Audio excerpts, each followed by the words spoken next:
हर कोशिश में शायद सफलता नहीं मिल पाती। हर कोशिश में शायद सफलता नहीं मिल पाती, लेकिन हर सफलता का कारण एक कोशिश ही होती है। आइए दोस्तों, आज की इस बायोलॉजी के महामैराथन संगम में आप सभी भाई बहनों का हार्दिक स्वागत एवं अभिनंदन है। दोस्तों, यह मैराथन बोर्ड पेपर और प्लस प्रतियोगी परीक्षा दोनों के लिए इम्पॉर्टेंट होने वाली है। तो आप लोग सबसे पहले क्लास को पूरा देखा करिए और साथ ही साथ आप देखना तो चालू करिए। 100% आपका फ़ायदा होने वाला है। दोस्तों, सबसे पहले चैनल को लाइक करें। आइए दोस्तों, बढ़ते हैं। सबसे पहले दोस्तों हम जानेंगे सजीव। ये अध्याय 5 है, अर्थात बायोलॉजी का चैप्टर फर्स्ट है और सजीव के बारे में जानेंगे। सजीव क्या होते हैं और निर्जीव क्या होते हैं, इनमें अंतर क्या क्या है, इसको डिटेल देखेंगे। वह सजीवों की पहचान गति करना, दौड़ना, जुगाली करना, सांस लेना, वृद्धि करना इत्यादि। इसके बाद दोस्तों अदृश्य आणविक गतियाँ यानी इनविजिबल मॉलिक्यूलर मूवमेंट जीवन जीने के लिए कैसे आवश्यक या क्यों आवश्यक है। उसके बाद जीवित रहने के लिए शरीर की मरम्मत, रिपेयर और अनुरक्षण मेंटेनेंस की आवश्यकता होती है। यह अनुरक्षण कार्य करने वाले प्रक्रम को हम लोग क्या कहते हैं, हम लोग जैव प्रक्रम कहते हैं। उसके बाद दोस्तों पोषण। पोषण देखेंगे दोस्तों। पोषण से क्या समझेंगे हम? पोषण में देखेंगे कि ऊर्जा और अन्य पदार्थों को शरीर से स्थानांतरित करने का क्या क्या प्रक्रम है। पोषण की वृद्धि के आधार पर जीव दो प्रकार के होते हैं। कितने प्रकार के? दो प्रकार का। एक ऑटोट्रोपिक, एक हेटेरोट्रोपिक, यानी एक स्वपोषी और एक विषमपोषी। स्वपोषी क्या होते हैं? स्वपोषी क्या होते हैं दोस्तों? स्वपोषी जो अकार्बनिक स्रोतों कार्बन डाइऑक्साइड, जल से अपना भोजन बना लेते हैं। उदाहरण सभी हरे पेड़ पौधे व कुछ जीवाणु भी ऐसे करते हैं। विषमपोषी क्या होते हैं या हेटेरोट्रोपिक भोजन के लिए प्रत्यक्ष या परोक्ष रूप से स्वपोषियों पर निर्भर होते हैं। उदाहरण जंतु हो गए, कवक हो गए। स्वपोषण या प्रकाश संश्लेषण। तो प्रकाश संश्लेषण को देखते हैं। अब प्रकाश संश्लेषण दोस्तों हर बार पूछा गया है।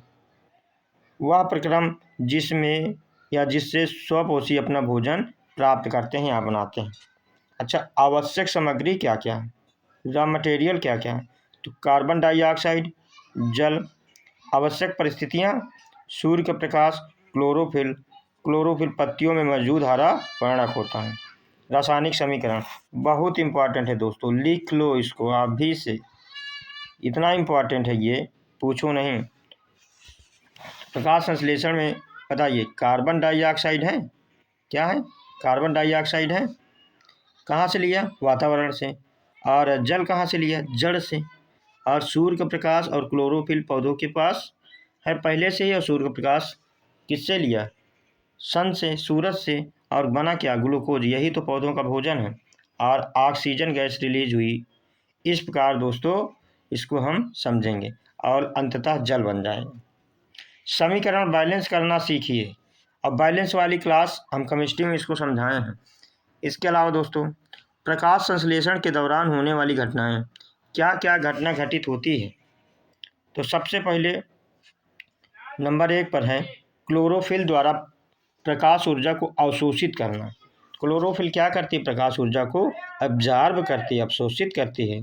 प्रकाश ऊर्जा को रासायनिक ऊर्जा में कन्वर्ट करना यानी बदलना। तथा जल अणुओं का हाइड्रोजन तथा ऑक्सीजन में अपघटन होना।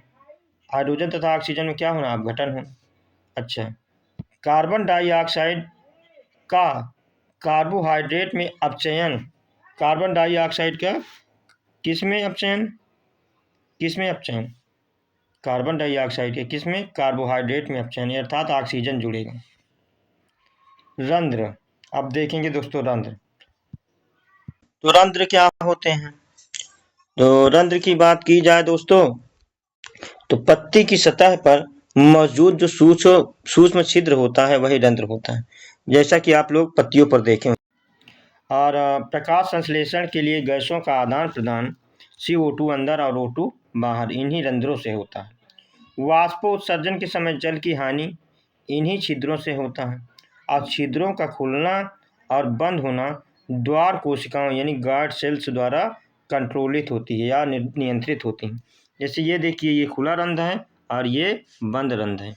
बताइए, ये जो साइड साइड के हैं ये कौन सी कोशिकाएं हैं? ये गार्ड सेल्स हैं। और ये क्या है? रंध्र छिद्र हैं। और इसमें ये क्या है? साइड साइड ये जो बिंदी बिंदी है, यही तो हरित लवक है। इसको ध्यान रखें दोस्तों, द्वार कोशिकाओं में जब जल अंदर जाता है तो वो फूल जाती हैं और रंध्र खुल जाता है। क्या होता है दोस्तों? जब द्वार कोशिकाओं में जल अंदर जाता है तो वे फूल जाती हैं और रंध्र खुल जाता है। इसके बाद मित्रों, इसके बाद देखेंगे विषमपोषी पोषण। अच्छा, ये पोषण क्या होता है? विषमपोषी पोषण की बात की जाए तो सबसे पहले भोजन ग्रहण करने की कौन कौन सी विधियां हैं? सबसे पहले सैप्रोफिटिक यानी मृत जीवी को देखेंगे। मृत जीवी क्या होते हैं? जीव भोजन की कमी को शरीर की बाहर विघटित करते हैं और फिर अवशोषित करते हैं। जैसे उदाहरण फफूंदी, ईस्ट, मशरूम। यानी वो जीव भोजन को शरीर के बाहर तोड़ते हैं, विघटित करते हैं और उसके बाद उसको ऑब्जर्व करते हैं, जैसे फफूंदी, ईस्ट और मशरूम। इसमें ध्यान रहे दोस्तों, प्राणी समभोजी याद रखिए, होलोजोइक। ये क्या होता है? संपूर्ण भोज्य पदार्थ का अंतर्ग्रहण करते हैं और पाचन शरीर के अंदर होता है। पाचन कहाँ होता है? शरीर के अंदर होता है। उदाहरण अमीबा, माइनो। ये संपूर्ण भोज्य पदार्थ की क्या करते हैं? अपने अंदर अंतर्ग्रहण कर लेते हैं और पाचन शरीर के अंदर हो जाता है। उसके बाद दोस्तों परजीवी। परजीवी क्या होते हैं? अन्य जीवों व पोषियों को बिना मारे उनसे पोषण प्राप्त करते हैं। उदाहरण अमरबेल, जूं व फीता कृमि। कौन कौन है दोस्तों? अमरबेल, जूं और फीता कृमि। इसके बाद मित्रों, एक कोशिकी जीवों में पोषण अमीबा में जैसे, तो अमीबा अपनी कोशिकी सतह द्वारा यानी बॉडी सरफेस के द्वारा भोजन ग्रहण करता है।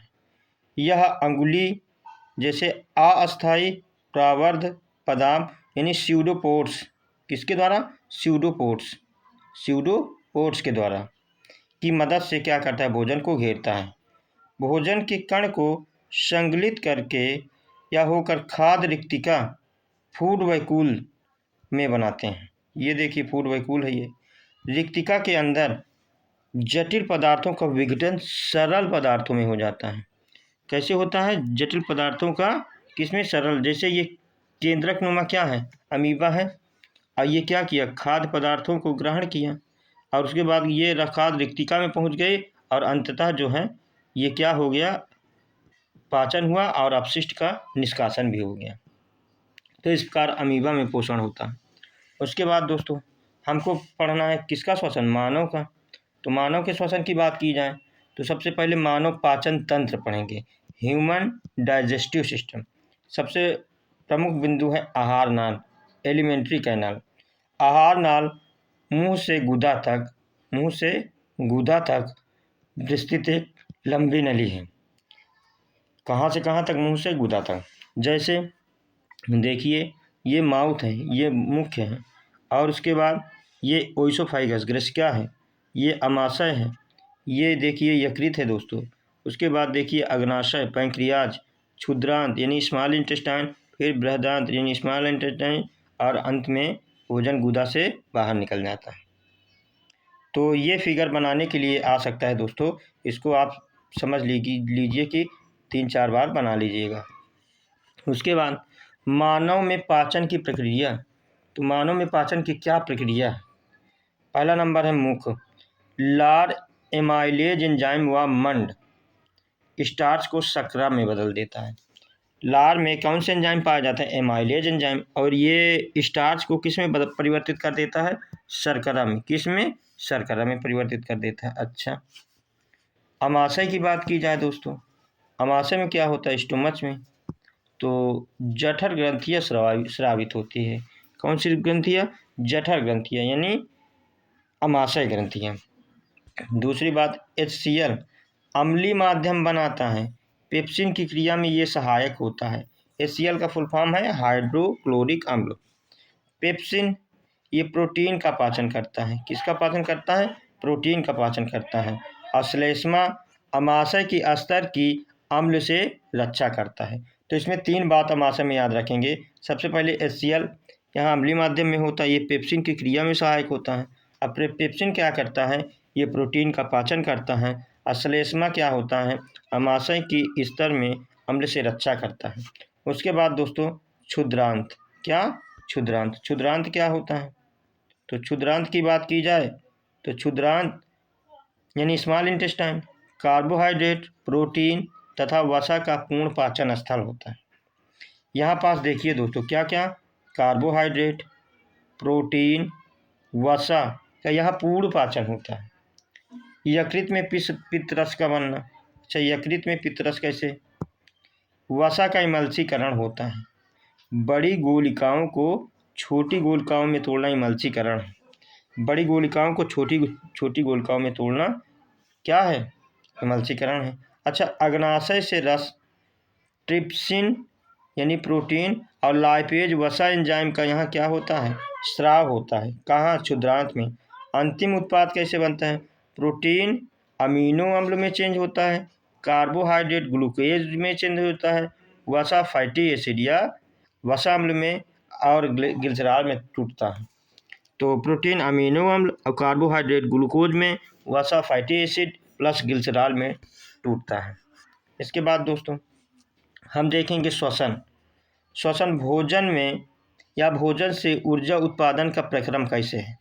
तो खाद्य पदार्थों का उपयोग कोशिकाएं ऊर्जा प्रदान करने के लिए करती हैं। पहला चरण, फर्स्ट स्टेप, ग्लूकोज के 6 कार्बन परमाणु, ग्लूकोज के कितने कार्बन परमाणु?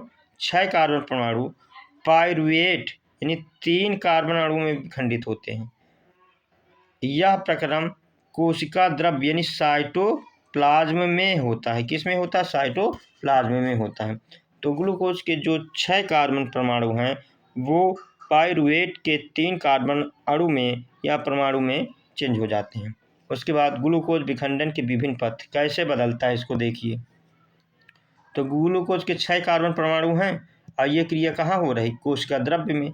और ये पाइरुवेट में बदल गया, 3 कार्बन अणु प्लस इससे ऊर्जा मिली।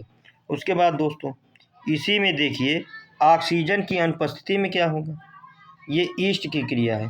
ऑक्सीजन की अनुपस्थिति में इथेनॉल और कार्बन डाइऑक्साइड प्लस ऊर्जा मिलते हैं। Ethanol plus carbon dioxide plus ऊर्जा मिलती है। और ये वाला देखिए रिएक्शन, ऑक्सीजन का अभाव हमारी पेशी कोशिकाओं में कैसा होता है? पेशी कोशिकाओं में लैक्टिक अम्ल प्लस क्या मिलेगा? ऊर्जा मिलेगा। इससे ही क्रैम्प होता है। इससे ही क्या होता है? क्रैम्प होता है। जो नसों में ऐंठन नहीं आ जाती उसी को क्रैम्प कहते हैं। अच्छा, ये वाला देखिए, ये वाला सबसे इम्पोर्टेंट है। ऑक्सीजन की उपस्थिति में माइटोकॉन्ड्रिया में, तो ऑक्सीजन की उपस्थिति माइटोकॉन्ड्रिया में और क्या क्या चाहिए इसमें? कार्बन डाइऑक्साइड, जल प्लस ऊर्जा मिलेगी। तो ये वाला चरण इम्पॉर्टेंट है। तो ग्लूकोज का 6 कार्बन परमाणु टूटा कोशिका द्रव्य में और फिर पाइरुवेट के 3 अणु में बदला और उसके बाद किस में हुआ? ऑक्सीजन की उपस्थिति में माइटोकॉन्ड्रिया में। इसके बाद दोस्तों एटीपी कोशिका की ऊर्जा मुद्रा। एटीपी का सबसे पहले फुल फॉर्म क्या होता है? तो एडेनोसिन ट्राईफॉस्फेट, एडेनोसिन ट्राईफॉस्फेट। अच्छा, ये क्या होता है दोस्तों?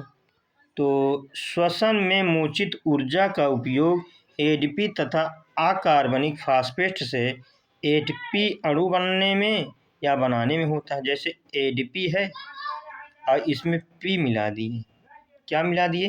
पी मिला दिए। पी क्या है? फास्फेट है और प्लस ऊर्जा, तो ये क्या बन जाएगी? एटीपी।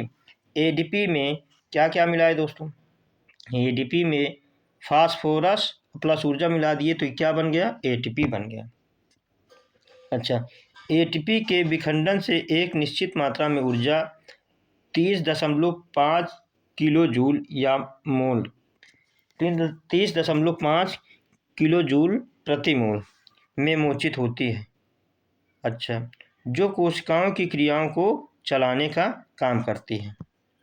दूसरी बात, जैसे बैटरी क्या करती है? ऊर्जा देती है, वैसे ही सेल में एटीपी काम करता है। जैसे किसी भी उपकरण में बैटरी ऊर्जा देती है, वैसे हमारे शरीर को एटीपी ऊर्जा देती है। मानव का श्वसन तंत्र, तो मानव के श्वसन तंत्र की बात की जाए तो सबसे पहले वायु कहाँ से कहाँ जाएगा, वायु का मार्ग क्या क्या है, तो इसका पथ है नासाद्वार से ग्रसनी, फिर कंठ, फिर श्वास नली, फिर श्वसनी, फिर फुफ्फुस यानी फेफड़े, फिर कूपिकाओं में। अच्छा, श्वास नली में उपस्थि के वाले रिंग ऑफ कार्टिलेज होते हैं जो सुनिश्चित करते हैं कि वायु मार्ग बंद ना हो, अर्थात हमारा गला जो है चिपकने ना पाए। इसीलिए ये कार्टिलेज का यानी उपस्थियों का वलय होता है। उपस्थियाँ क्या होती हैं, जो एक तरीके से हड्डियों की तरह संरचना होती है, वास्तव में वो हड्डी होती नहीं। अच्छा, कूपिकाएँ यही तो इम्पोर्टेंट है दोस्तों। एल्वियोली कहते हैं इसको, क्या कहते हैं, एल्वियोली। ये गुब्बारे जैसी संरचना होती है जहाँ गैसों का क्या होता है, विनिमय होता है। विनिमय माने चेंजे। धूम्रपान से बचें, यह फेफड़ों के कैंसर का कारण बनता है। तो ये बहुत अच्छी लाइन है कि धूम्रपान से आप लोग बचिए, क्योंकि ये फेफड़ों के लिए कैंसर प्रदान कर सकता है। इसके बाद दोस्तों, मानव में वाहन क्यों जरूरी है, मानव में वाहन क्यों जरूरी है, तो परिवहन तंत्र की आवश्यकता बड़े जीवों में अकेला विसरण दाब यानी डिफ्यूजन शरीर के सभी अंगों में ऑक्सीजन पहुंचाने के लिए अपर्याप्त है। क्या है, अपर्याप्त है। विसरण से फेफड़े से पैर के अंगूठे तक ऑक्सीजन के एक अणु को पहचानने में लगभग 3 लग जाते हैं। इसीलिए एक तेज और कुशल तंत्र की आवश्यकता होती है। यह काम श्वसन वर्णक हीमोग्लोबिन, रिस्पायरेटरी पिगमेंट हीमोग्लोबिन करता है ना। और ध्यान रहे दोस्तों, डिफ्यूजन जो होता है सिर्फ बहुत छोटी दूरी के लिए इफेक्टिव है, ये बड़ी दूरी के लिए इफेक्टिव नहीं। जैसे आप इस फिगर से समझिए, जैसे ये क्या है, फेफड़ा है। अब फेफड़े से विसरण होना है तो पैर तक आने में कितना वर्ष लग जाएगा, 3 वर्ष लग जाएगा। इसीलिए बड़े जीवों में अकेला विसरणदार डिफ्यूजन शरीर के सभी अंगों में ऑक्सीजन पहुंचाने के लिए अपर्याप्त है। विसरण से फेफड़ों से पैर के अंगूठे तक ऑक्सीजन के एक अणु को पहुंचाने में लगभग 3 वर्ष लग जाते हैं। इसलिए एक तेज और कुशल तंत्र की आवश्यकता होती है। यह काम श्वसन वर्णक हीमोग्लोबिन रिस्पायरेटरी पिगमेंट हीमोग्लोबिन के द्वारा संभव हुआ है। इसके बाद दोस्तों, हमारा परिवहन माध्यम रुधिर, यह हमारा क्या है, परिवहन का माध्यम है। अच्छा, रुधिर एक क्या है, तरल संयोजी ऊतक है। और रुधिर बना कैसे, प्लाज्मा से। ये तरल माध्यम है। भोजन, कार्बन डाइऑक्साइड, नाइट्रोजन, वर्ज्य पदार्थों का विलय और अवस्था में वहन करता है। अच्छा, इसमें याद रखिए लाल रुधिर कोशिकाएं, रेड ब्लड कार्पोसेल्स। अच्छा, लाल रुधिर कोशिकाओं को हम इरिथ्रोसाइट कहते हैं और इनमें हीमोग्लोबिन होता है जो ऑक्सीजन को ले जाने में हेल्पकारी होता है। हीमोग्लोबिन की ऑक्सीजन के लिए उच्च बंधुता होती है। कार्बन डाइऑक्साइड का परिवहन, यह जल में अधिक क्या है, विलेय है, इसलिए इसका परिवहन रुधिर में विलेय अवस्था में होता है। किस अवस्था में, विलेय अवस्था में। हमारा पंप का हृदय या हृदय की संरचना, एक पेशी अंग हमारी मुट्ठी के आकार का होता है। यह कैसा होता है, हमारी मुट्ठी के आकार का होता है। और ऑक्सीजन प्रचुर और CO2 युक्त रुधिर को मिलाने से रोकने के लिए ये कई कोष्ठों चेम्बर्स में बटा होता है। और मानव में कितने चेम्बर होते हैं, हृदय में 4 कोष्ठ। ऊपरी के 2 एट्रियम यानी आलिंद होते हैं और नीचे के दोनों क्या होते हैं, वेंट्रिकल यानी निलय होते हैं। जैसे ये देखिए, ये दायां आलिंद है, ये बायां आलिंद है, ये बायां निलय है और ये दायां निलय है। और इन दोनों को बांटने के लिए क्या होती है, विभाजिका होती है। याद रखें, निलय को पेशी भित्ति आलिंद से मोटी होती है, निलय की पेशी भित्ति आलिंद से मोटी होती है। किसकी, निलय की, क्योंकि उसे पूरे शरीर में रक्त पंप करना होता है। क्योंकि उसको पूरे शरीर में क्या करना है, रक्त को पंप करना है। रुधिर का प्रवाह भाग 1, इसमें देखेंगे रुधिर कैसे प्रवाह होता है। तो रुधिर सबसे पहले ऑक्सीजनेटेड रुधिर का पथ, यानी ऑक्सीजन उसमें मौजूद है रुधिर में। कैसे होगा? सबसे पहले फुफ्फुस यानी लंग्स से ऑक्सीजन प्रचुर रुधिर फुसफुसी शिरा द्वारा हृदय में आता है। कहाँ आता है? हृदय में आता है। यह हृदय के बाएं कोष्ठ बायां अलिंद यानी लेफ्ट एंट्रियम में प्रवेश करता है। सबसे पहले यह कहाँ प्रवेश करता है? बाएं अलिंद में। बायां अलिंद संकुचित होता है और रुधिर बाएं नीला में पहुंच जाता है। जब बायां नीला संकुचित होता है तो रुधिर महाधमनी के द्वारा शरीर में पंप हो जाता है और वाल्व होती है इसमें दोस्तों। रुधिर को उल्टा दिशा में बहने से रोकने के लिए 2 वाल्व होती है, जिसमें दाहिनी तरफ त्रिकपटी वाल्व और बाईं तरफ 2 कपटी वाल्व होती है। तो ये माध्यम देखिए, सबसे पहले फुसफुस है यानी लंग्स है, लंग्स से फुसफुसी शिरा में, फिर कहाँ? बाएं अलिंद में, फिर बाएं नीला में और फिर पूरे शरीर में ब्लड फैल जाता है। और उसके बाद वी ऑक्सीजनित यानी डीऑक्सीजनेटेड, जिसमें क्या हो? ऑक्सीजन न हो। रुधिर का पथ कैसे है? तो शरीर से वी ऑक्सीजनित रुधिर महाशिरा के द्वारा हृदय में आता है। किसके द्वारा? महाशिरा के द्वारा हृदय में आता है। यह हृदय के दाएं कोष्ठ यानी दायां अलिंद राइट एंट्रियम में प्रवेश करता है। बायां अलिंद संकुचित होता है और रुधिर दायां नीलय में पहुंच जाता है। जब बायां नीलय संकुचित होता है तो रुधिर ऑक्सीजनीकरण हेतु फुसफुसी धमनी द्वारा फुफ्फुस लंग्स में पंप कर दिया जाता है। तो इसका माध्यम क्या है दोस्तों? तो शरीर से कहाँ से? शरीर से महाशिरा में आया। अच्छा, इसमें ऑक्सीजन नहीं है, पहली बात ये याद रखिए। अच्छा, शरीर से कहाँ? महाशिरे में, और महाशिरे से बाएं अलिंद में, और बायां अलिंद से बाएं नीलय में, और फिर अंततः जो है फुफ्फुस में आ जाता है। फुफ्फुस क्या है दोस्तों? फुफ्फुस का मतलब ये हुआ कि हृदय में आ गया। अच्छा, इसके बाद दोहरा परिसंचरण क्या होता है? Double circulation. तो इसको ऐसे याद रखें दोस्तों, जैसे ये फुफ्फुस है, फेफड़ा है, और इसमें ऑक्सीजन अगर मिल गया तो ये ऑक्सीजनित रुधिर हो गया, और ये कहाँ आया? हृदय में आया, और फिर इसके बाद कहाँ गया हृदय? फिर से वहीं पहुँच गए, तो ये फुसफुसी परिसंचरण हो गया। उसके बाद हृदय में मान लीजिए आ गया ऑक्सीजनित, तो ये दैहिक परिसंचरण हुआ, यानी पूरी शरीर में गया। पूरी शरीर में पहुँचने के बाद और शरीर से वी ऑक्सीजनित यानी जिसमें अब ऑक्सीजन नहीं है, अब वो कहाँ पहुँच गया? हृदय में। तो इसको फिर से समझिए दोस्तों, बहुत इंपॉर्टेंट है। सबसे पहले फेफड़े में क्या है? फेफड़े में शुद्ध है, और ये ऑक्सीजन जनित है, और ये कहाँ आया? हृदय में। हृदय से कहाँ गया? दैहिक परिसंचरण यानी शरीर में। शरीर से कहाँ गया? वी ऑक्सीजनित रुधिर हृदय में फिर से आया, और हृदय से फिर कहाँ पहुँच गया? फुफ्फुस में पहुँच गया।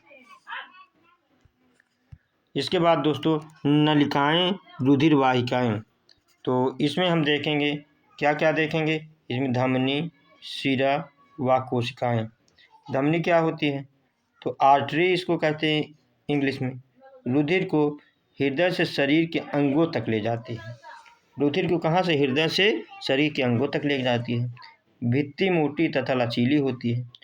उच्च दाब के कारण शिरा, उच्च दाब के कारण क्या होती? भित्ति मोटी व पतली होती है। अब देखेंगे शिरा।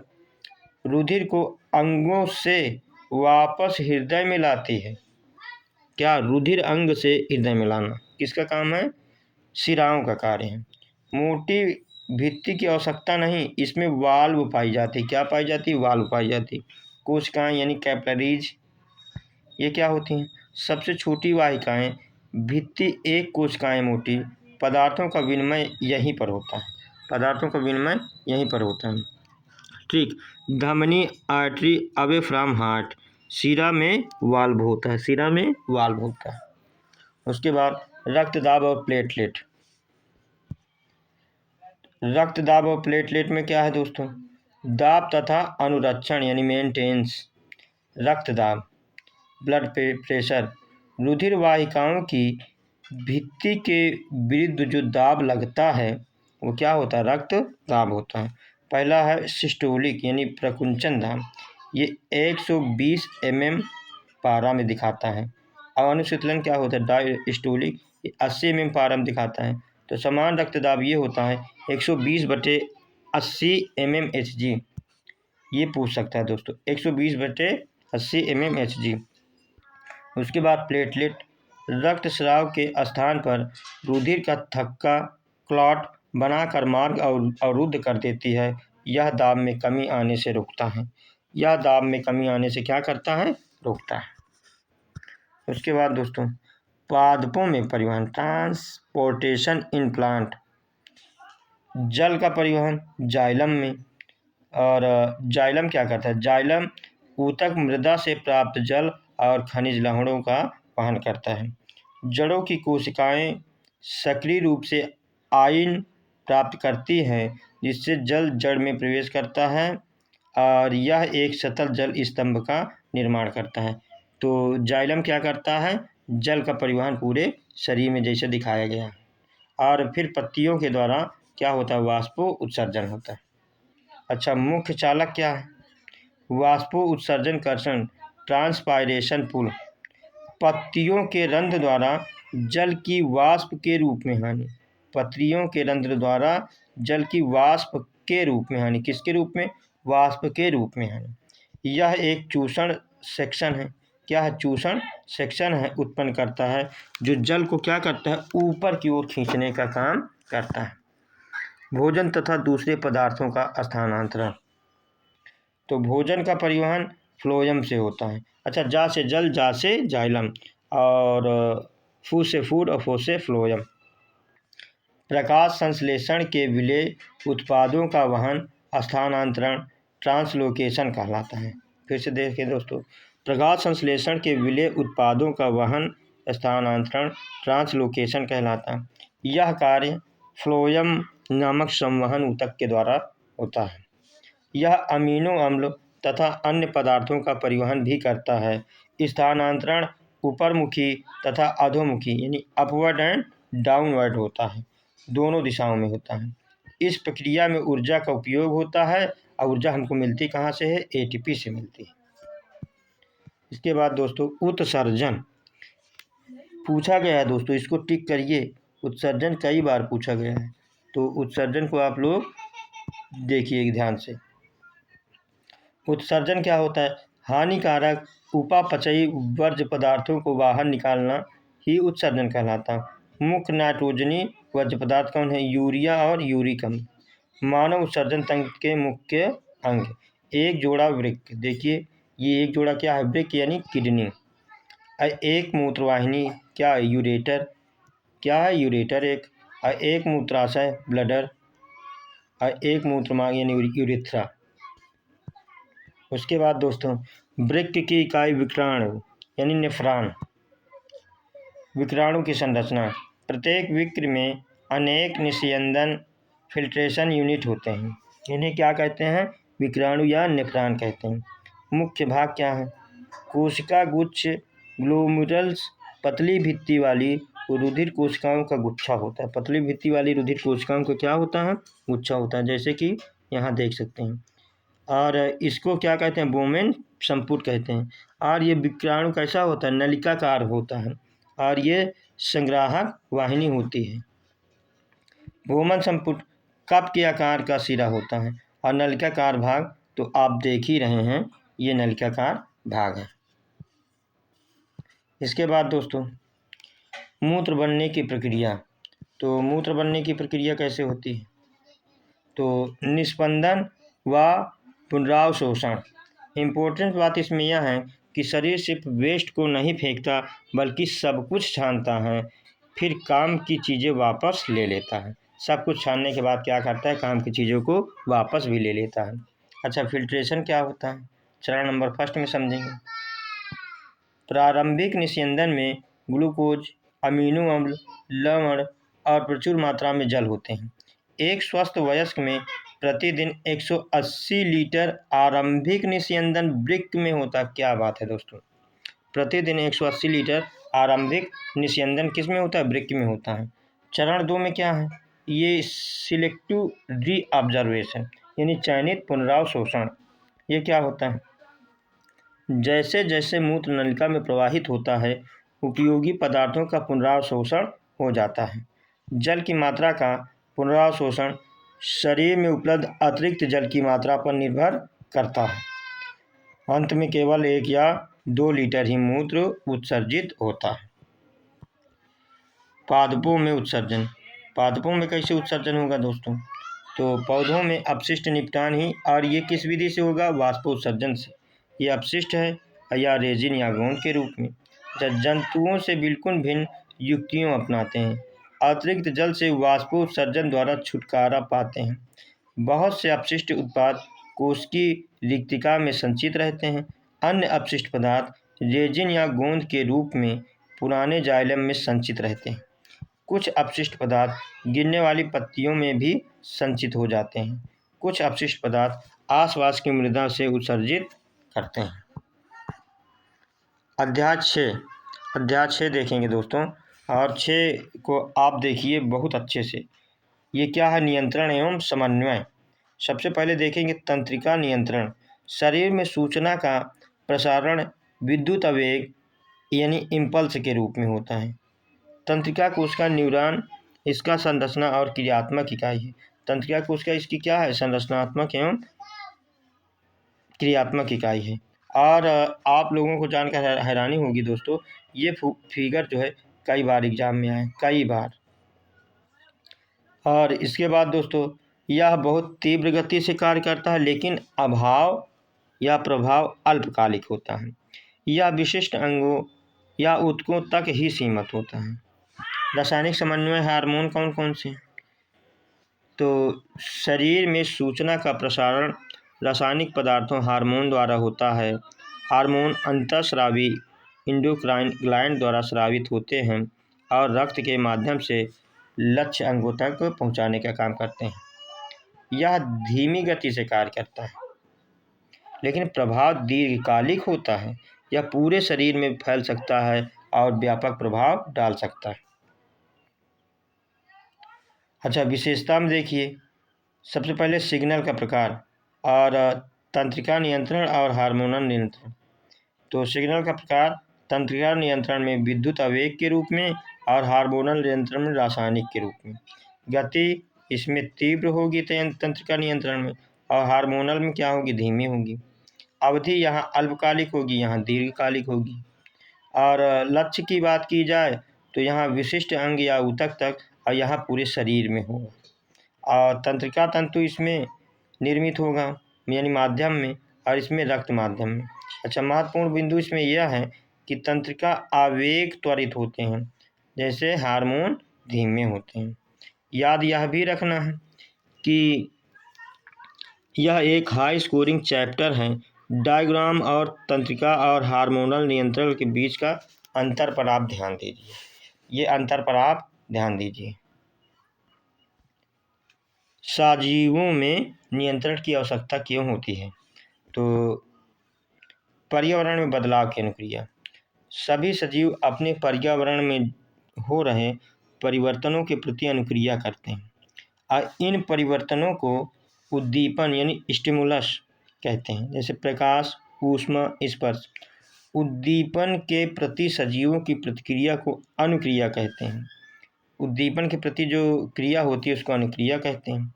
उदाहरण, तेज रोशनी में आंखें बंद करना, गर्म वस्तु को छूने पर हाथ लगाना। अच्छा, तेज रोशनी क्या है? उद्दीपन है, और उसका प्रभाव ये हुआ कि आंखें बंद कर लिए, ये क्या है? अनुक्रिया है। यह नियंत्रण और समन्वय एक सुसंगत प्रणाली के माध्यम से होता है। दूसरी बात दोस्तों, जैसे उद्दीपन है ये पर्यावरण में परिवर्तन होता है, और फिर जीव का शरीर, और फिर अनुक्रिया उचित गति से। जैसे ऐसे समझिए, सबसे पहले आप क्या करें, मान लीजिए अनुक्रिया ये है कि आप जो है आप ऐसे अचानक से बैठे हों, और अचानक से जो है क्या निकल आए? सांप निकल आए। तो आप अनुक्रिया में क्या करेंगे? सबसे पहले स्तब्ध रहेंगे, फिर तुरंत भागने का प्लान करेंगे। ये आपकी अनुक्रिया होगी। और उद्दीपन और अनुक्रिया की परिभाषा से आप समझें। जंतु तंत्र क्या तंत्र एक हाई स्पीड नेटवर्क होता है। कैसा होता है? हाई स्पीड नेटवर्क होता है। आइए समझते हैं कैसे दोस्तों। तो इसको समझने का प्रयास हम ऐसे करेंगे। जंतुओं में नियंत्रण व समन्वय तंत्रिका ऊतक, नर्वस टिश्यू तथा पेशी ऊतक मसल टिश्यू द्वारा संभव होता है या होता है। पर्यावरण से सूचनाएं ग्राही रिसेप्टर्स द्वारा प्राप्त की जाती है। ये ग्राही हमारी ज्ञानेंद्रियां यानी सेंस ऑर्गन में स्थित होते हैं। उदाहरण जैसे कान, नाक, जीभ। उदाहरण से एक संवेदी ग्राही स्वाद का पता लगाते हैं। ग्राण ग्राही अल्फैक्टरी रिसेप्टर, ये क्या करते हैं, गंध का पता लगाते हैं। जैसे ये ज्ञानेंद्रियां हैं हमारी और इसको सूचना मिली क्या, तंत्रिका मेरुरज्जु या मस्तिष्क तक, और निर्णय लेने की क्षमता आई और फिर पेशी ऊतक हाथ पैर हमारे काम करने लगे। और टॉपर्स नोट्स में यह याद रखें कि 2 मुख्य घटक याद रखें, तंत्रिका ऊतक और पेशी ऊतक। तंत्रिका कोशिका या न्यूरॉन संरचनात्मक इकाई। तो तंत्रिका तंत्र की संरचना एक क्या है, क्रियात्मक इकाई है। द्रुमिका इसमें डेंड्राइट, ये क्या करता है, सूचनाओं को क्या करता है, उपार्जित करता है। कोशिकाएं सेल बॉडी, ये क्या होती है, सेल बॉडी होती है। अप्राप्त सूचना को विद्युत आवेग के रूप में यात्रा करती है। तंत्रिकाक्ष एक्सान, ये क्या होता है दोस्तों, एक्सान होता है। यह आवेग को कोशिका से दूर ले जाता है। देखिए ये द्रुमिका है और ये क्या है, केंद्रक है, और ये क्या है, तंत्रिकाक्ष है, और ये क्या है, तंत्रिका का अंतिम सिरा है। अच्छा, टॉपर्स नोट्स में यह याद रखिए, यह डायग्राम परीक्षा के लिए अत्यंत महत्वपूर्ण है, तो इसको आप लोग टिक करिए भाई, और इससे बनाने का जो है बार बार अभ्यास करें। सिनैप्स सूचना का सेतु। सिनैप्स क्या होता है,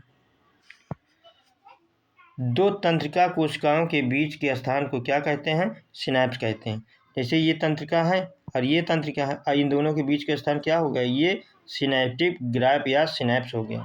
तंत्रिकाक्ष के अंत में विद्युत आवेग कुछ रसायनों का विमोचन करता है।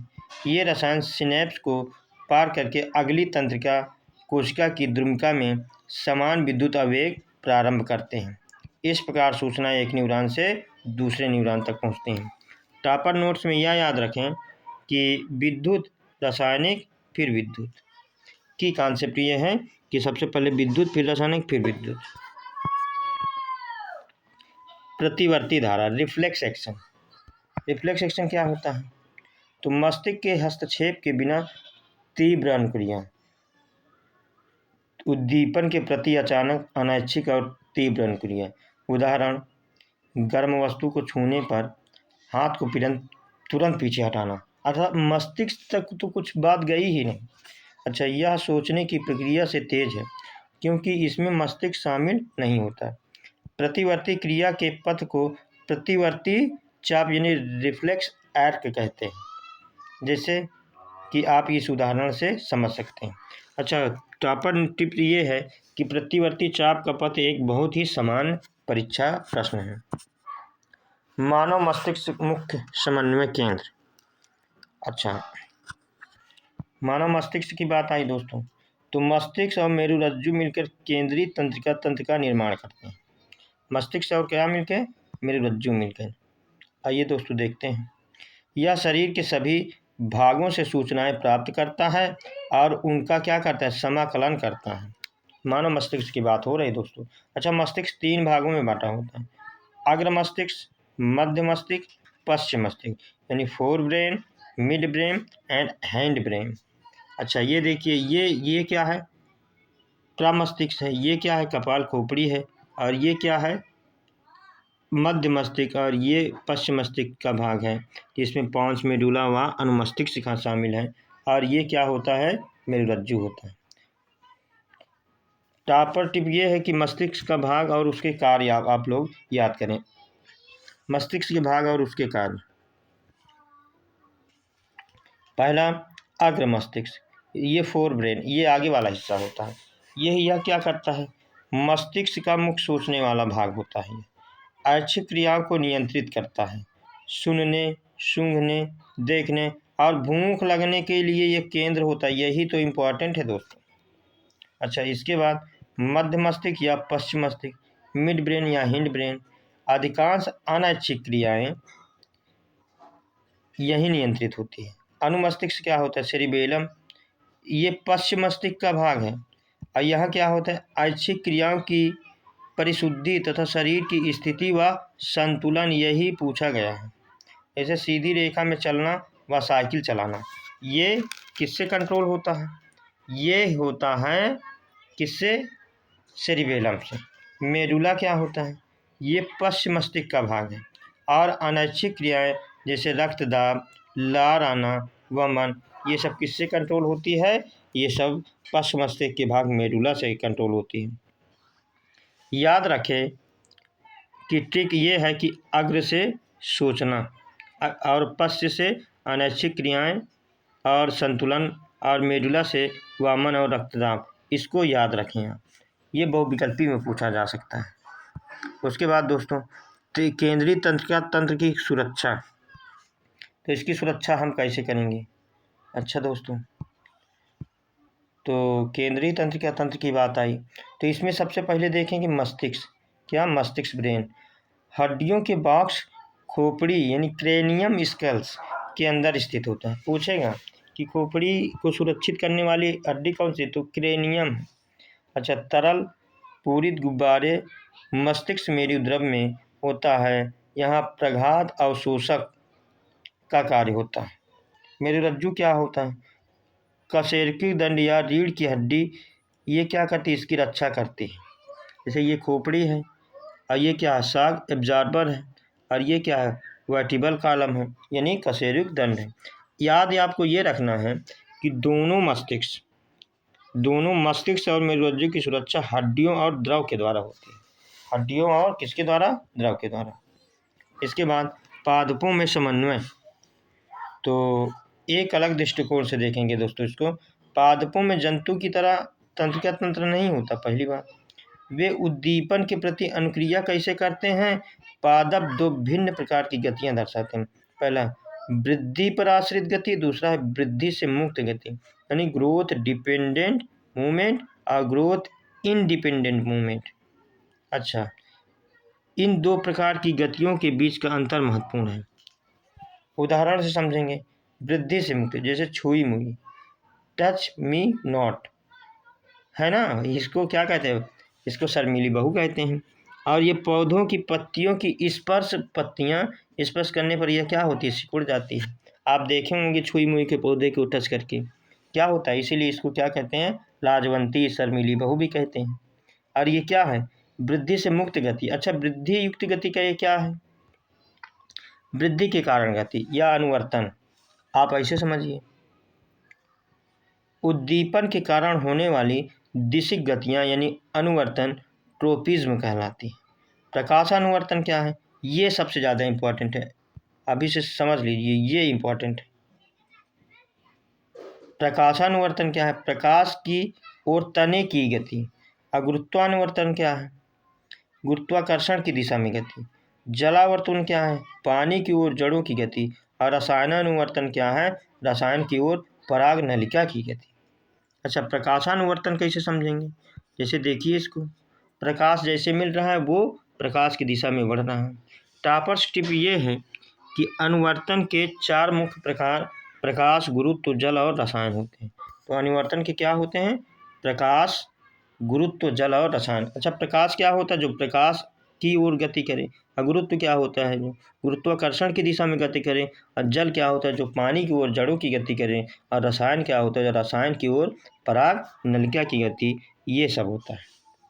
आइए दोस्तों इसको समझते हैं। पादप हार्मोन रासायनिक संदेश वाहक। पादपों में, किसमें? पादपों में समन्वय एवं रासायनिक पदार्थों हार्मोन द्वारा होता है। कैसे? वृद्धि सहायक हार्मोन, ग्रोथ प्रमोटर्स हार्मोन। पहला number auxin, very very important, ये कोशिकाओं की लंबाई में वृद्धि। प्रकाशानुवर्तन में सहायक जिब्रेलिन क्या होता है? तने की वृद्धि में सहायक। साइटोकाइनिन क्या होता है? कोशिका विभाजन को ये क्या करता है? प्रेरित करता है। वृद्धि संदमक हार्मोन जैसे एब्सेसिक अम्ल वृद्धि को रोकता है, और पत्तियां क्या करता है? मुरझा जाती हैं। टापर टिप याद रखें, ABA तनाव हार्मोन है जो वृद्धि को रोकता है। ABA तनाव हार्मोन है जो वृद्धि को क्या करता है? रोकता है। अर्थात एब्सिसिक अम्ल की बात कर रहा है। जंतुओं में हार्मोन, अंतःस्रावी ग्रंथियां, एंडोक्राइन सिस्टम, यह नियंत्रण और समन्वय का दूसरा मार्ग है। हार्मोन्स रासायनिक संदेश वाहक होते हैं। ये अंतःस्रावी ग्रंथियों, एंडोक्राइन ग्लैंड्स द्वारा स्रावित होते हैं। ये ग्रंथियां हार्मोन को सीधे रक्त ब्लड में स्रावित करती है। रक्त के माध्यम से शरीर के विशिष्ट अंगों तक पहुंचाने का काम करता है। जैसे पिट्यूटरी ग्लैंड कहाँ पाई जाती है? मस्तिष्क में। थायराइड ग्लैंड कहाँ पाई जाती है? गले में। और एड्रीनल ग्लैंड कहाँ पाई जाती है? ये किडनी के ऊपर। और पैंक्रियास तो आप लोग जानते हैं, ये पाचन में भी सहायक होता है। और टेस्टिस, उसके बाद ओवरीज। टॉपर टिप ये है कि अंतःस्रावी तंत्र शरीर की रासायनिक संदेश प्रणाली है। क्या है? शरीर की रासायनिक संदेश प्रणाली है। आइए देखते हैं। सबसे पहले दोस्तों, एड्रीनल ग्लैंड, ये क्या होता है? आपातकालीन स्थितियों के लिए शरीर को तैयार करना। आपातकालीन स्थितियों के लिए शरीर को तैयार करना, जैसे भूख, प्यास। अग्नाशय क्या है? ये इंसुलिन हार्मोन का स्रावित करता है और रक्त में शर्करा के स्तर को नियंत्रित करना की कमी से, इसकी कमी से क्या हो जाता है? मधुमेह हो जाता है, जिसको आप लोग शुगर कहते हैं। अच्छा, थायराइड या अवट्टु ग्रंथि, इससे थायरॉक्सिन हार्मोन निकलता है। यह क्या करता है? शरीर की वृद्धि के लिए उपापचय का नियमन करता है और इसके लिए आयोडीन आवश्यक है। पीयूष ग्रंथि, पिट्यूटरी ग्लैंड, ये क्या होता है? वृद्धि हार्मोन होता है और शरीर की वृद्धि और विकास को नियंत्रित करता है। उसके बाद दोस्तों, ये इम्पॉर्टेंट है, वृषण या अंडाशय। अच्छा, वृषण में क्या? टेस्टोस्टेरोन। और अंडाशय से क्या? एस्ट्रोजन। वृषण किस में? पुरुष में। अंडाशय किस में? स्त्री में। तो वृषण किस में? टेस्टोस्टेरोन। वृषण से क्या? टेस्टोस्टेरोन। और अंडाशय से क्या? एस्ट्रोजन। और ये क्या है? यौनारंभ से संबंधित परिवर्तन है। याद आपको यह रखना है इसमें कि एड्रेनलिन और इंसुलिन पर विशेष ध्यान दें। किस पर? किस पर? एड्रेनलिन और किस पर? एड्रेनलिन और किस पर? इंसुलिन पर। ये चीज़ पर ध्यान दें, परीक्षा के लिए बहुत महत्वपूर्ण है। उसके बाद पुनर्भरण क्रियाविधि यानी फीडबैक मैकेनिज्म, संतुलन बनाए रखना। शरीर को हार्मोन की सही मात्रा और सही समय पर आवश्यकता होती है। यह क्रियाविधि सुनिश्चित करती है कि हार्मोन सही मात्रा में स्रावित हो। उदाहरण, रक्त शर्करा का नियंत्रण। रक्त में शर्करा का स्तर बढ़ने पर अग्नाशय इसे क्या करता है? संसूचित करता है। अधिक इंसुलिन स्रावित होता है। जब शर्करा का स्तर सामान्य हो जाता है तो इंसुलिन का स्राव कम हो जाता है। जैसे रक्त शर्करा बढ़ी, अग्नाशय द्वारा क्या हुआ? सूचित किया गया। अधिक इंसुलिन का फिर क्या हुआ? स्राव हुआ। और रक्त शर्करा घटी और इंसुलिन का स्राव क्या हो गया? कम हो गया। यह एक महत्वपूर्ण कॉन्सेप्ट है, इसको याद रखेंगे आप लोग। यह एक महत्वपूर्ण कॉन्सेप्ट है। इसे ही होम्योस्टेसिस या समस्थैतिकता कहते हैं। क्या कहते हैं? समस्थैतिकता कहते हैं।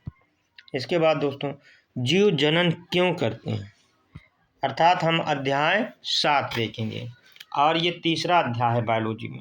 तो जीव जनन कैसे करते हैं, बोर्ड एग्जाम के लिए बहुत महत्वपूर्ण अध्याय में से एक है। जीव जनन क्यों करते हैं? तो जीव जनन क्यों करते हैं? तो जीवित रहने के लिए जनन आवश्यक नहीं है, जैसे पोषण श्वसन की तरह। अच्छा, फिर भी जीव अपनी ऊर्जा इस प्रक्रिया में लगाते हैं। बिल्कुल सही। कारण, स्पीशीज प्रजाति का अस्तित्व बनाए रखने के लिए जीव जनन करते हैं। अच्छा, जनन द्वारा जीव अपने सदृश संतति उत्पन्न करते हैं। सदृश संतति का क्या है दोस्तों? अपने ही तरह संतति। किसी प्रजाति में जीवों की विशाल संख्या में ही हमें उसके अस्तित्व का क्या होता है? ज्ञान कराती है। अर्थात इसमें हम ये सीखें कि अपने तरह के जीव उत्पन्न करने की क्षमता या शक्ति को क्या कहते हैं? जनन कहते हैं। इसके बाद दोस्तों, जीवन का ब्लूप्रिंट यानी डीएनए। जनन की मूल घटना, शरीर का विकल्प यानी डिज़ाइन समान होने के कारण उनका ब्लूप्रिंट भी समान होना चाहिए। जनन की मूल घटना यानी डीएनए, डीऑक्सीराइबो न्यूक्लिक अम्ल प्रतिकृति कॉपी बनाता है। क्या बनाता है? कॉपी बनाता है। अच्छा, डीएनए होता कहाँ है? ये केंद्रक के अंदर गुणसूत्र के रूप में होता है। किसमें? जैसे ये कोशिका है और कोशिका में केंद्रक है और केंद्रक में गुणसूत्र है, गुणसूत्र में क्या है? डीएनए। अच्छा, कोशिका के केंद्रक में गुणसूत्रों को डीएनए में कोशिका के केंद्रक में गुणसूत्रों के डीएनए में आनुवांशिक गुणों का संदेश होता है। किसका संदेश होता है? आनुवांशिक गुण। अच्छा, आनुवांशिक गुण क्या होते हैं दोस्तों? कौन से गुण? आनुवांशिक गुण। ये क्या होते हैं? अच्छा, वे गुण जो हमको हमारे पूर्वजों से मिले वो आनुवांशिक गुण होते हैं। अच्छा, यह संदेश जनक से संतति पीढ़ी में जाता है। यही तो बताया अभी। अच्छा, डीएनए में प्रोटीन संश्लेषण हेतु सूचना निहित होती है। डीएनए में प्रोटीन संश्लेषण के लिए क्या निहित होती है? सूचना निहित होती है। इसके बाद दोस्तों, विभिन्नता का महत्व। विभिन्नता क्या है? कोई भी जैव रासायनिक प्रक्रिया पूर्ण रूप से विश्वसनीय नहीं होती, अतः डीएनए क्या करता है? डीएनए प्रतिकृति की प्रक्रिया में विभिन्नता, वेरिएशन ला देता है, वेरिएशन आती है। अच्छा, ये विभिन्नताएं जैव विकास का आधार है। अच्छा, स्पीशीज उत्तरजीविता बनाए रखने में भिन्नताएं उपयोगी है। उदाहरण, वैश्विक उष्मीकरण यानी ग्लोबल वार्मिंग से जल का ताप बढ़ने पर उष्ण प्रतिरोध क्षमता वाले जीवाणु ही जीवित रहते हैं। अच्छा, ग्लोबल वार्मिंग क्या है? ये जो हमारा जल स्तर बढ़ रहा है यही तो ग्लोबल वार्मिंग है, अर्थात गर्मी बढ़ने से जल स्तर बढ़ता जा रहा है। क्यों? क्योंकि हमारे जो ग्लेशियर हैं वो पिघल रहे हैं। अच्छा, जनक की बात की जाए, जनक डीएनए, जैसे ये जनक डीएनए है और ये प्रतिकृति यानी कॉपी किए समान संतति डीएनए और विभिन्नता के साथ संतति डीएनए। अच्छा, बदलते पर्यावरण में जीवित रहने के लिए अधिक संभावना है। जो चेंजेबल, एक तो या तो उसी तरह बना दिया, एक तो दूसरी कॉपी दे दिया, और ये कैसे है? ये बदलते हुए वातावरण के हिसाब से है। अगला है अलैंगिक जनन। अलैंगिक जनन क्या होता है दोस्तों? तो अलैंगिक जनन कई तरीके से हो सकता है। सबसे पहले द्विखंडन, बाइनरी फिजन, कोशिका विभाजन द्वारा दो बराबर भागों में विभक्त हो जाना। अमीबा किसी भी तल में विभाजन, जैसे ये क्या है? ये बाइनरी फिजन है, दो बराबर भागों में। अमीबा किसी भी तल से विभाजित हो जाता है। अच्छा, लेशमानिया काला ज्वार एक निर्धारित तल से विभाजित होता है। लेशमानिया क्या होता है? एक निर्धारित तल से विभाजित होता है। अच्छा, बहुखंडन क्या है?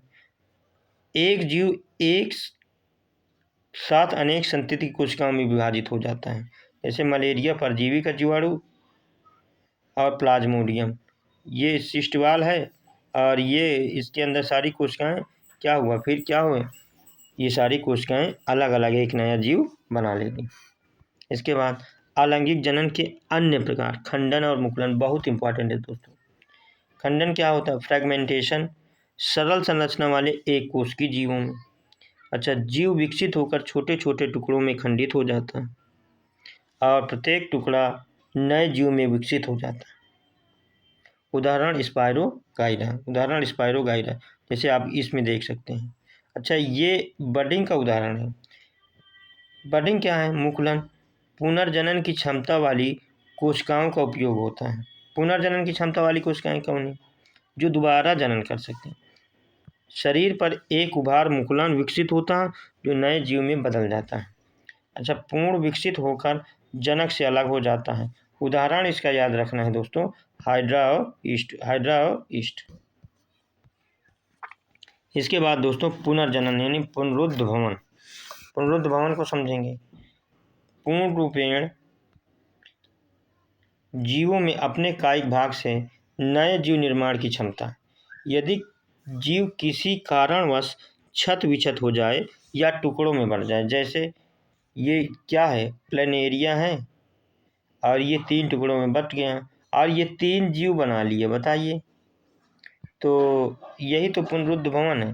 तो इसके अनेक टुकड़े वृद्धि कर नए जीव में विकसित हो जाते हैं और ये किस में होता है? ये हाइड्रा और प्लेनेरिया में होता है। अच्छा, पुनर्जनन जनन के समान नहीं है क्योंकि प्रत्येक जीव के किसी भी भाग को काटकर समानतः नया जीव उत्पन्न संभव नहीं है। इसके बाद दोस्तों पौधों में अलैंगिक जनन। पौधों में अलैंगिक जनन में सबसे पहले देखेंगे वेजिटेटिव प्रोपगेशन यानी कायिक प्रवर्धन।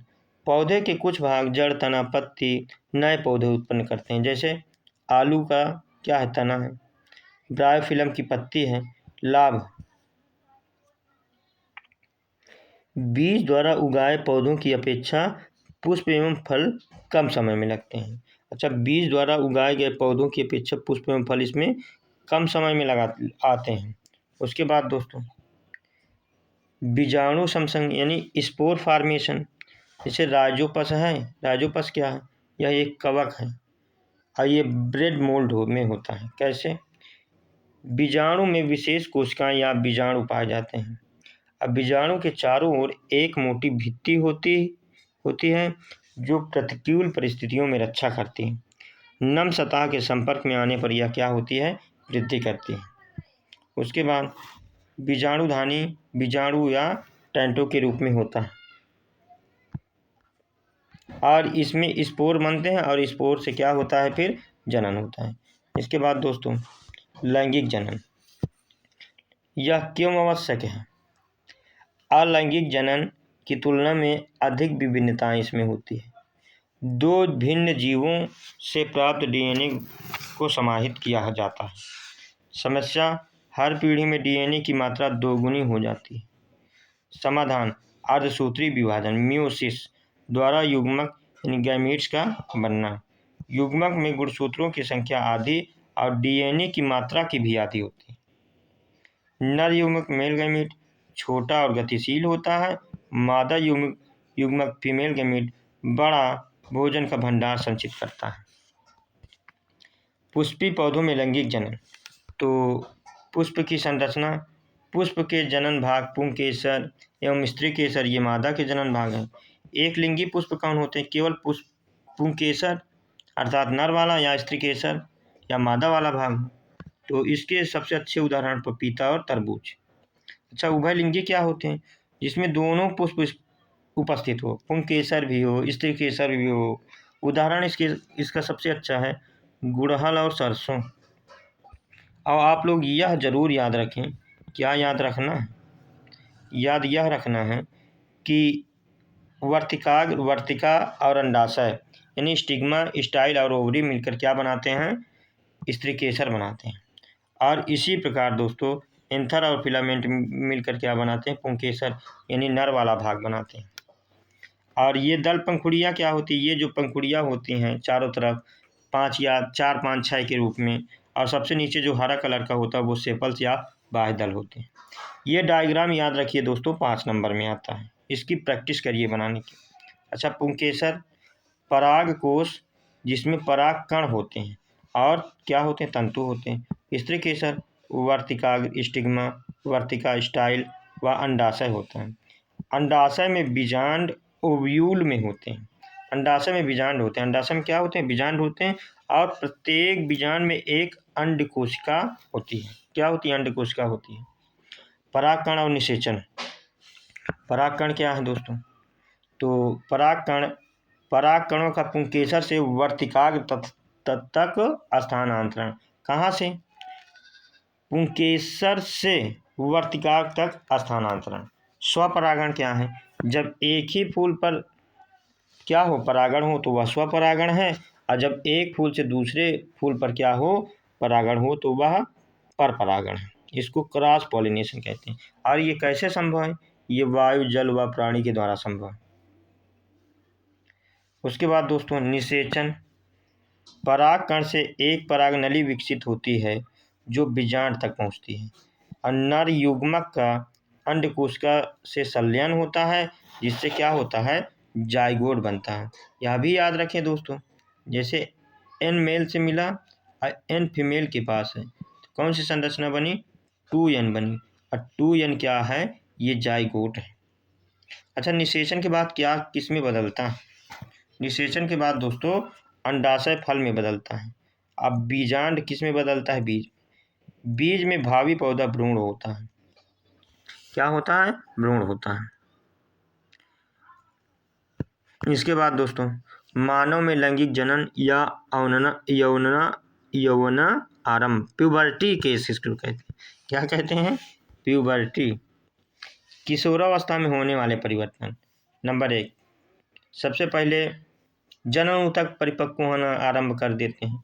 लड़के और लड़कियों में समान परिवर्तन, कांख, जांघों के मध्य जननांगी क्षेत्र पर बालों का गुच्छा, त्वचा का तैलीय होना व मुहासों निकलना। लड़कियों में परिवर्तन, स्तन के आकार में वृद्धि, रजोधर्म यानी मेंस्ट्रुएशन का प्रारंभ।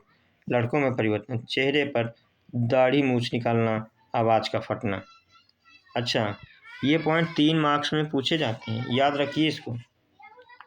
नर जनन तंत्र, सबसे पहले देखेंगे वृषण। वृषण इसको टेस्टिस कहते हैं। ये मुख्य जनन अंग है, उदर गुहा के बाहर वृषण कोश में स्थित होता है। कार्य शुक्राणु यानी स्पर्म का निर्माण करता है। इसका कार्य दूसरा ये है, टेस्टोस्टेरोन हार्मोन का उत्पादन करता है। किसका हार्मोन का? टेस्टोस्टेरोन हार्मोन का। अच्छा, शुक्राणु शरीर के ताप से कम ताप, अवश्य शरीर के ताप से भी कम ताप पर शुक्राणु का निर्माण हो जाता है। अच्छा, शुक्रवाहिका यानी स्पर्म डक्ट क्या है? यह शुक्राणुओं का मोचन करती है। क्या करती है? मोचन करती है। सहायक ग्रंथियां यानी प्रोस्टेट व शुक्राशय अपना स्राव शुक्रवाहिका में डालते हैं, जिससे शुक्राणु तरल माध्यम में आ जाते हैं और पोषण प्राप्त करते हैं। मूत्रमार्ग, शुक्राणु तथा मूत्रमार्ग दोनों के प्रवाह का उभय मार्ग है। उभय माने यहीं से शुक्राणु और यहीं से मूत्रमार्ग, यहीं से दोनों का कार्य होता है। मादा जनन तंत्र, मादा जनन तंत्र में ध्यान रखेंगे दोस्तों, अंडाशय, अंडकोश का एक सेल का निर्माण होता है। हार्मोन एस्ट्रोजन व प्रोजेस्टेरॉन, बार बार टिक कर रहे हैं दोस्तों। टेस्टिस से टेस्टोस्टेरोन और ओवरी से एस्ट्रोजन व प्रोजेस्टेरॉन उत्पादन होता है। प्रत्येक माह एक अंडाशय द्वारा एक अंड परिपक्व होता है। अंडवाहिका, फलोपियन ट्यूब, यही तो आप लोग नसबंदी सुने होंगे ना, तो नसबंदी में इसी को जो है बांध दिया जाता है, फलोपियन ट्यूब को। इसको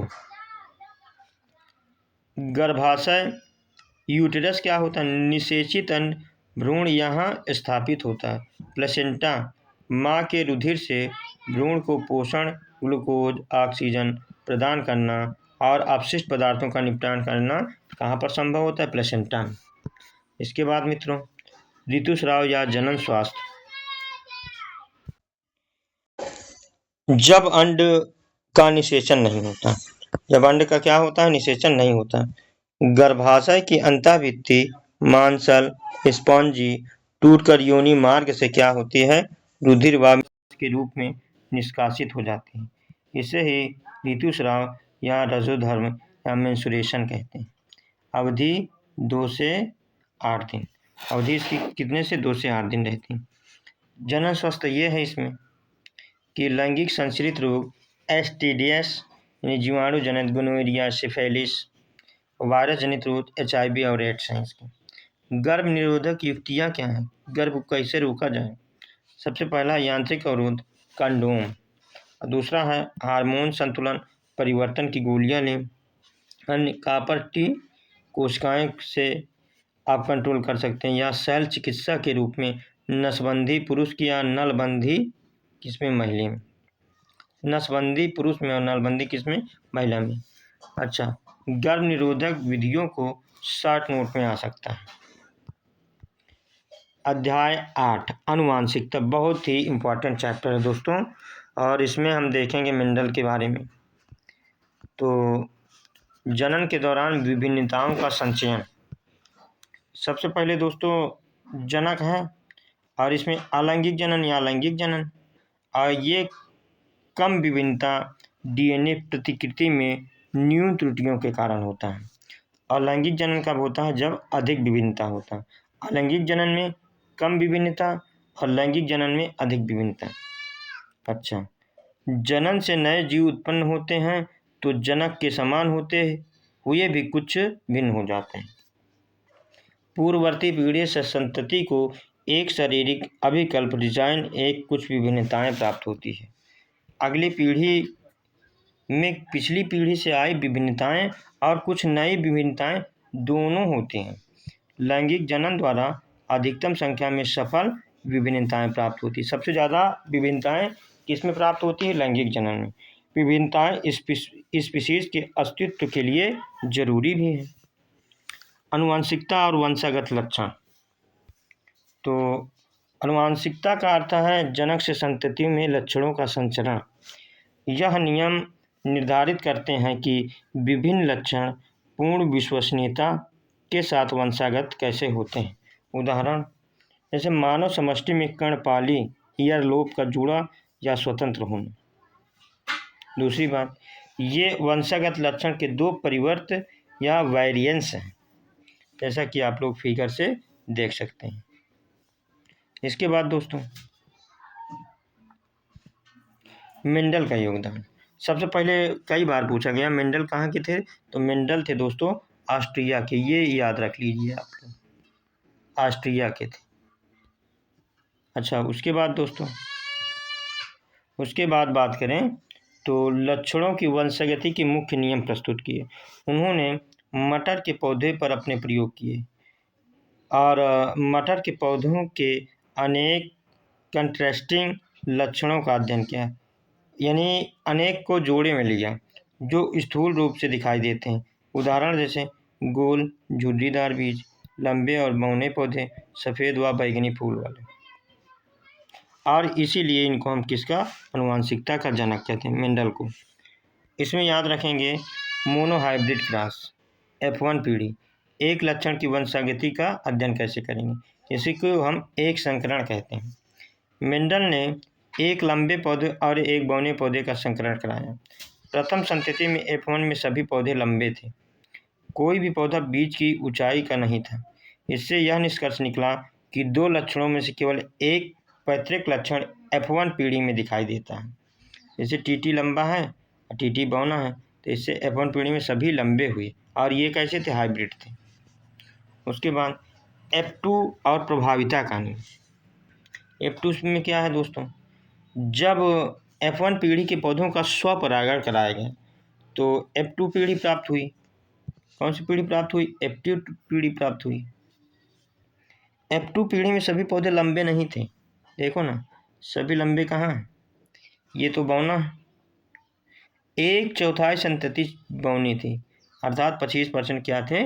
बौने थे।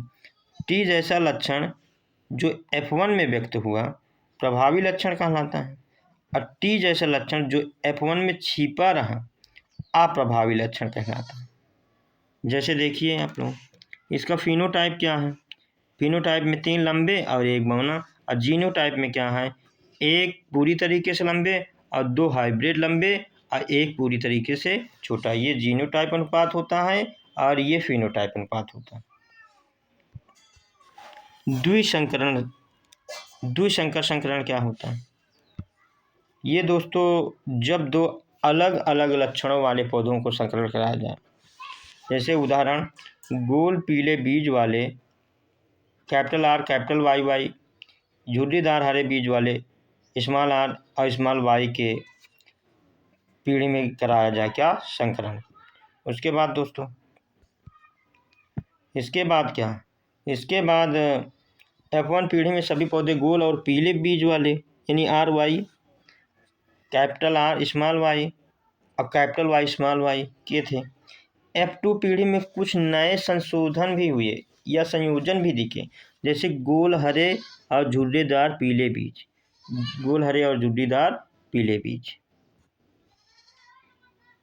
तो कौन कौन से गोल हरे और पीले?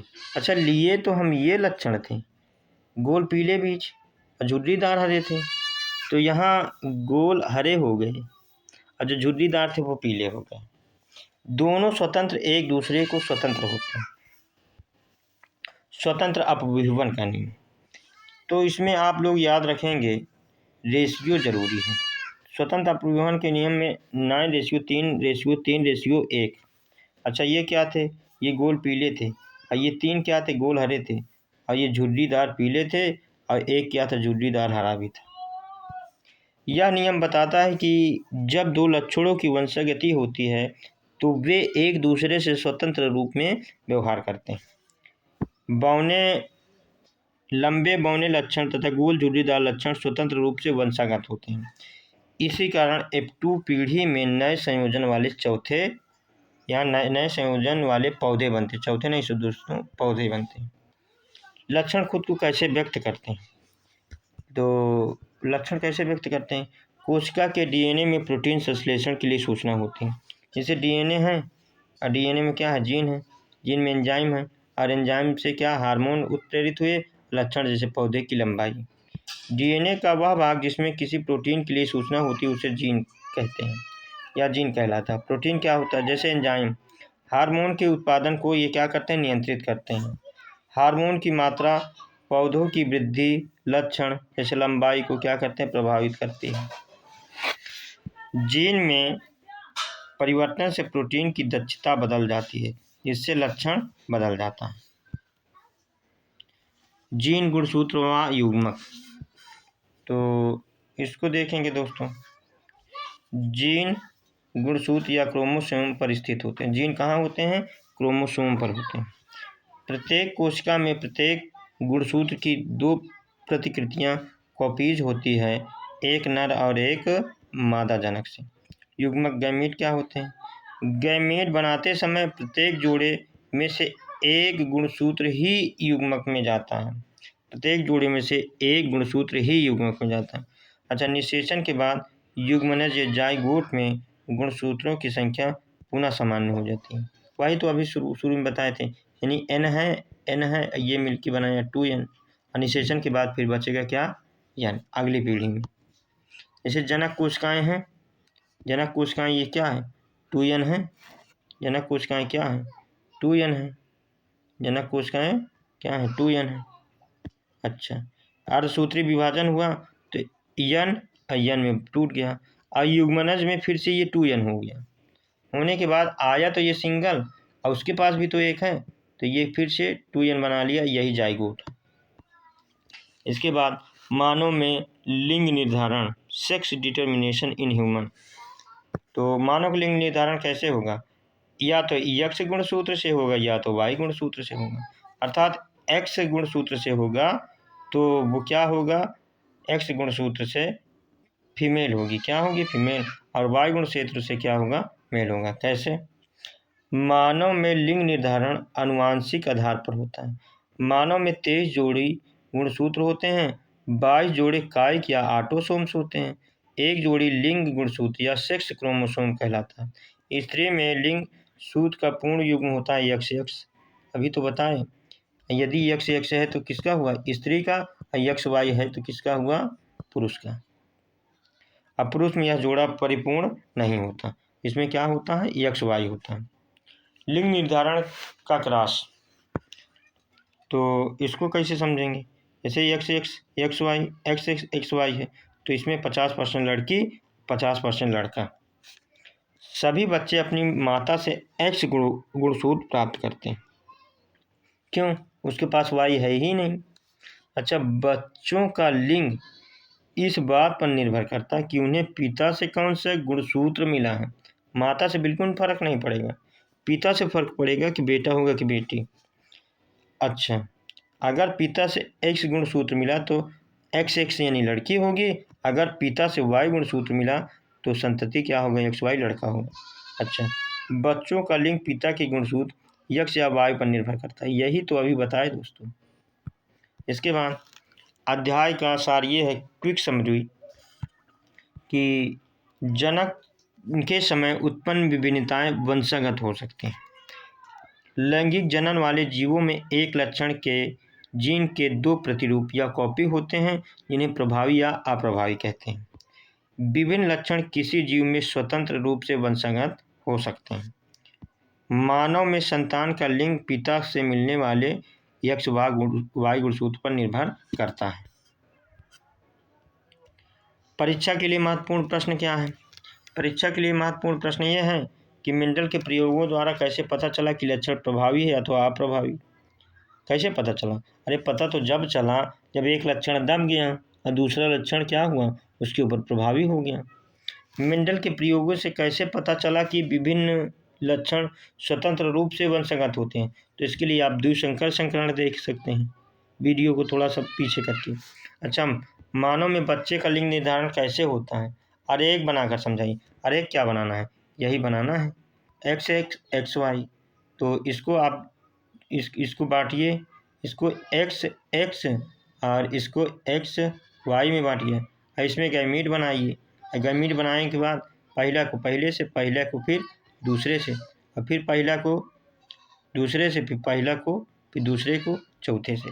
ऐसे मिला के इसमें आप ग्रुप बनाएंगे तो आपको पता चल जाएगा कि केवल मेल ही से, यानी पिता से ही किसमें बच्चे में लक्षण जागे। तो ये रही दोस्तों आज की क्लास। आप सभी लोग बताइए कमेंट बॉक्स में क्लास कैसी लगी। थैंक यू दोस्तों, इस क्लास को देखने के लिए। अपना प्यार दुलार आशीर्वाद बनाए रखें।